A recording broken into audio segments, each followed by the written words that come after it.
बिस्मिल्लाहिर्रहमानिर्रहीम। अस्सलाम वालेकुम students, welcome to computer and information technology series.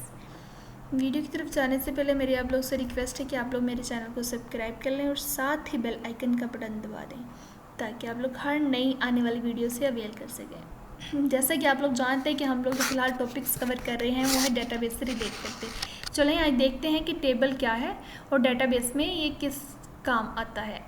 Let's see data table or relation. A table or relation is used to store information about an entity. कहते हैं कि table को हम लोग रिलेशन भी बोलते हैं। ठीक हो गया। अब ये यूज़ किस लिए होता है ये भी देख लेते हैं। कहते हैं कि हम लोग टेबल को इंफॉर्मेशन स्टोर करने के लिए यूज़ करते हैं। वो इंफॉर्मेशन किससे रिलेट करती है, किसके मुतालिक होती है, वो एक एंटिटी से रिलेट करती है। ठीक है। Entity is anything about which information is to be stored in database. अब ये था कि एंटिटी क्या है। वो कहते हैं कि एंटिटी कोई भी चीज़ हो सकती है जिससे रिलेटेड हम लोगों ने इन्फॉर्मेशन डेटाबेस में स्टोर करनी होती है। एंटिटी क्या हो सकती है, पर्सन भी हो सकता है, प्लेस भी हो सकती है, कोई इवेंट भी हो सकता है। ठीक हो गया। The entity must have a unique identifier. Her entity को हम लोग आइडेंटिफाई करेंगे एक यूनिक आइडेंटिफायर्स के थ्रू। ठीक हो गया। जैसा कि एक स्टूडेंट है, हर स्टूडेंट की यूनिक आइडेंटिटी होती है। आप लोग स्टूडेंट की यूनिक रोल नंबर 1 है, एक ही स्टूडेंट का रोल नंबर 1 होगा, ना कि 2 स्टूडेंट्स का। ठीक है। हर स्टूडेंट को एक यूनिक रोल नंबर दिया जाएगा जिससे उसको आइडेंटिफाई किया जाता है। ठीक है। The identifier is compose of 1 or more attributes. Each attribute must have 1 and only 1 value. हर एट्रीब्यूट में एक ही वैल्यू होगी। ठीक है। उसके बाद आता है forming a table. The relations are use to store information about an entity. Relation हम लोग किस लिए यूज़ करते हैं कि हम लोग इंफॉर्मेशन स्टोर कर सकें किसी एंटिटी से जो एंटिटी से रिलेट करती हो। They are formed according to the attributes of the entity about which the information is to be stored. ठीक हो गया। हम लोग इसको किस वे में किस तरह किस वे में डिज़ाइन कर सकते हैं कि हम लोग इसे एट्रीब्यूट के बेस पे करते हैं, अकॉर्डिंग टू द एट्रीब्यूट के मुताबिक करते हैं। ठीक है।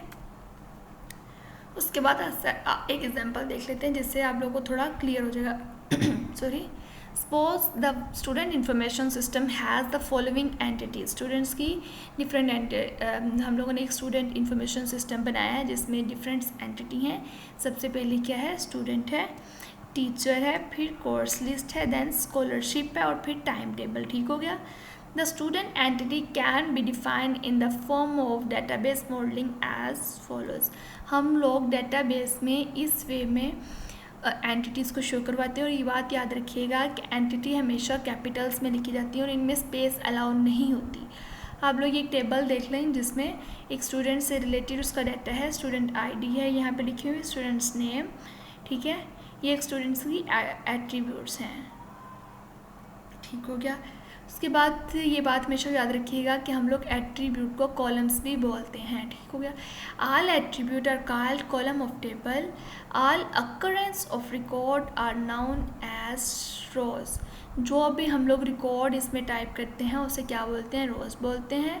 The rows is known as tuple. Rows को हम लोग क्या बोलते हैं, टप्पल भी बोलते हैं। यहाँ पे कंफ्यूज मत होइएगा, रोज और टप्पल बिल्कुल एक चीज़ है लेकिन हम लोग रोज को टप्पल भी बोलते हैं। ठीक हो गया। उसके बाद आती है इसकी प्रॉपर्टीज़। हम लोग ये तो देख चुके हैं कि टेबल क्या होता है।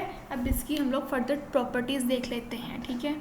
सबसे पहले इसकी प्रॉपर्टी आती है नो डुप्लीकेट रोज एग्जिस्ट। हम ये उसने यहाँ पे बताया कि डुप्लीकेशन यहाँ पे अलाउ नहीं है, मीन्स के रोज जो है सेम नहीं हो सकती। There should not be two identical row in the table. यहाँ पे वो कहते हैं कि एक आइडेंटिफायर से हम लोग 2 रोज को रिप्रेजेंट नहीं कर सकते। There must be at least 1 column और a set of columns whose value uniquely identify each row in a table। वो कहते हैं कि कॉलम्स या सेट ऑफ कॉलम्स में हम लोग यूनिकली आइडेंटिफाई करेंगे रो को इन अ टेबल में। ठीक हो गया।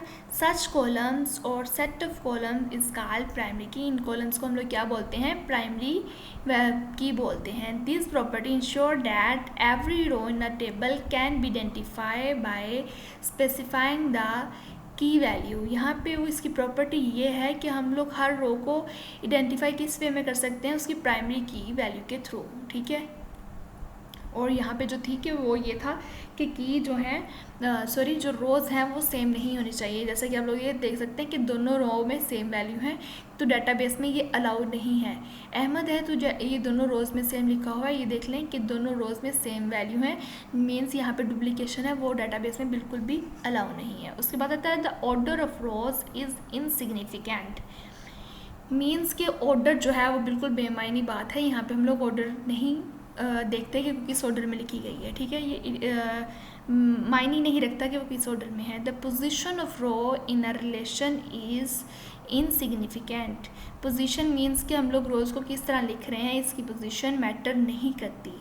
A row is not identified by its location in the relation। हम लोग जो कहते हैं कि लोकेशन के थ्रू आइडेंटिफाई नहीं करते रोज़ को, ठीक हो गया। Rows can be retrieve in any order, और हम लोगों ने जो हमारे पास स्टोर पड़ी हैं रोज़, उनको हम लोग दोबारा एक्सेस करना हो तो हम लोग किसी भी तरह एक्सेस कर सकते हैं। यहाँ पे भी ऑर्डर की वैल्यू नहीं है कि किस ऑर्डर में लिखा है और किस वे में हम लोगों ने लेना है। जैसा कि आप लोग यहाँ पे देख सकते हैं कि सबसे पहले जो हम लोगों ने स्टूडेंट नंबर लिखा हुआ है या रोल नंबर वगैरह आप लोग समझ सकते हैं, वो 3 है, वो 3 वाला पहले लिखा है और फर्स्ट वाला लास्ट पे लिखा है। इससे कोई मसला यहाँ पे नहीं आता। यही बात यहाँ पे उन्होंने क्लियर की है, the order of row is insignificant, क्योंकि वो किस तरह ऑर्डर में है, ये ऑर्डर मैंने नहीं रखता यहाँ पे, ठीक हो गया।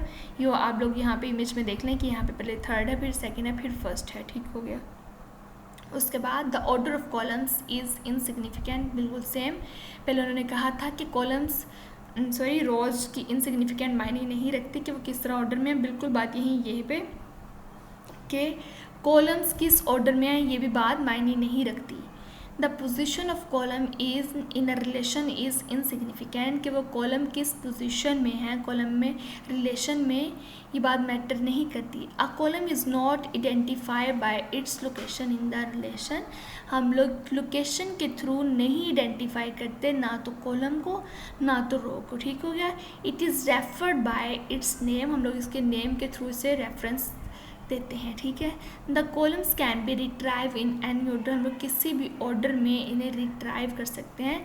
जैसे कि आप लोगों ने देखा हुआ है कि यहाँ पे बिल्कुल अलग ऑर्डर में है कि पहले 3rd वाला है, फिर 2nd वाला, फिर 1st वाला, ठीक है। तो ये मैटर नहीं करता। ये रो है तो यहाँ पे देखिए पहले स्टूडेंट नेम लिखा हुआ है, फिर जेंडर लिखा हुआ है। यहाँ पे आप लोग देख सकते हैं कि पहले जेंडर लिखा है, फिर स्टूडेंट नेम लिखा है। ये मैटर नहीं करता कि कौन सा पहले कॉलम है, कौन सा बाद में कॉलम है। ये बिल्कुल ऑर्डर इसका इनसिग्निफिकेंट है, बेमायनी बात है यहाँ पे, ठीक हो गया। उसके बाद जो 3rd और लास्ट वाली आती है हमारे पास, वो है कॉलम्स और एट्रीब्यूट आर एलिमेंटल और एटॉमिक। एटॉमिक मीन कि यूनिक होनी चाहिए, ठीक है। An entry at the intersection of each row and column is atomic। आप लोग को पता है कि जब कोई एक सेल बनता है वो किसके इंटरसेक्शन से बनता है, रोज़ और कॉलम के इंटरसेक्शन से बनता है। और हर रोज़ को हर सेल में क्या होनी वाली चाहिए, यूनिक होनी चाहिए, एक एटॉमिक वैल्यू होनी चाहिए। A value that can not be divided further is called atomic value, जिस वैल्यू से हम लोग फर्दर डिवीजन नहीं कर सकते उसे क्या कहते हैं, एटॉमिक वैल्यू रिप्रेशन कहते हैं। ये था हमारा आज का टॉपिक। हम लोगों ने इसमें देखा कि सबसे पहले कि टेबल और रिलेशन क्या है। हम लोगों ने देखा कि टेबल को हम लोग रिलेशन भी बोलते हैं और इसको हम लोग एंटिटी से जो भी इंफॉर्मेशन रिलेट करती है उसको स्टोर करने के लिए यूज़ करते हैं, ठीक है। टेबल में हमारे पास जो सबसे मेन जो चीज़ें थी वो थी एंटिटी, और एंटिटी से रिलेटेड जो था उसकी एट्रीब्यूट थी। फिर हम लोगों ने इसकी प्रॉपर्टीज़ देखी कि इसमें डुप्लीकेशन रोज़ की नहीं अलाउ। फिर हम लोगों ने देखा कि रो का जो भी ऑर्डर हो वो मायने नहीं रखता, हम लोग उसे किसी भी ऑर्डर में रिट्राइव कर सकते हैं। फिर हम लोगों ने देखा the order of column is insignificant, कि कॉलम का ऑर्डर भी बेमायनी, हम लोग उसे भी किसी तरह भी रिट्राइव कर सकते हैं। फिर हम लोगों ने बोला कि कॉलम्स और एट्रीब्यूट आर एलिमेंटल और एटॉमिक्स। एट्रीब्यूट जो है वो एटॉमिक होनी चाहिए, यूनिक्स होनी चाहिए, ठीक है। ये था आज का हमारा टॉपिक। आई होप आप लोगों को समझ आ चुका होगा। अगर इसमें कोई कन्फ्यूजन है तो आप लोग मुझे कमेंट करके पूछ सकते हैं। Thanks for watching. अल्लाह हाफिज़।